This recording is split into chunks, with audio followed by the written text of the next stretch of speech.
Naging memorable nga para sa mga Japanese fan and of course sa mga OFW na Pinoy 18 sa Japan ang naging fan meet doon, ang I Was There, kung saan marami nga pong mga fans ang sobrang naging masaya.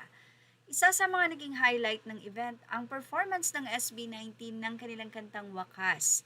At kung kilala nyo, naririnig na ang kantang ito, alam nyo kung bakit maraming napapailing kapag sinusubukang gayahin o kantahin ng iba ang kantang ito ng SB19.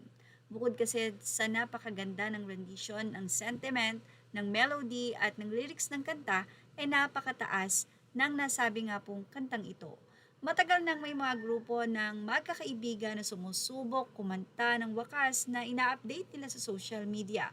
May mga nagre-record, may mga nagkakantahan sa banding at may mga nagtatry talagang abutin ang mga bahagi ng kanta at sinusubukang magpaka-SB19. Pero ang nakakatawa, parang walang gustong maka-perfect. Kaya nga may pabirong tanong ang ilang netizen, bakit nyo ba kami pinapahirapan ng ganito SB19? Dahil kapag narinig mo ang original rendition ng SB19, mapa-record man ito o mapa-live na kinakanta ng grupo, mapapaisip ka talaga kung paano nila kinakaya ang mga bahagi ng kanta. Lalo na kapag pinagsama-sama ang kanilang vocal, ranges, harmonies at emosyon sa pagkanta. Especially kapag po sila ay nasa concert or guesting at may mga ibang kinakanta at pagod na, pag kinanta nila ang wakas, talaga namang perfect. At syempre, may mga nakakakuha rin naman ng magandang performance.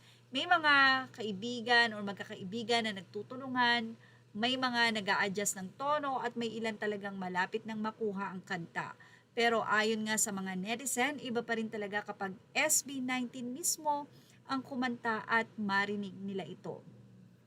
Hindi naman ibig sabihin na pangit ang ibang rendition, sa katunayan, nakakaaliw at nakakabilib pa nga ang mga taong sumusubok, pero kapag inihambing mo sa original, aminado ang maraming 18 na may kakaibang dating talaga ang rendition ng SB19.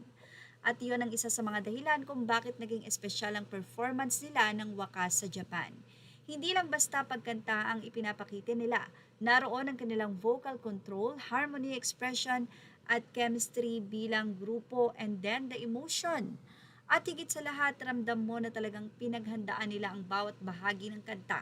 Kaya naman matapos mapanood ng mga fans ang performance, hindi maiwasang magkaroon ulit ng mga reaction online. May mga nagsasabing, sinubukan namin pero bakit parang mas lalo kaming nahirapan.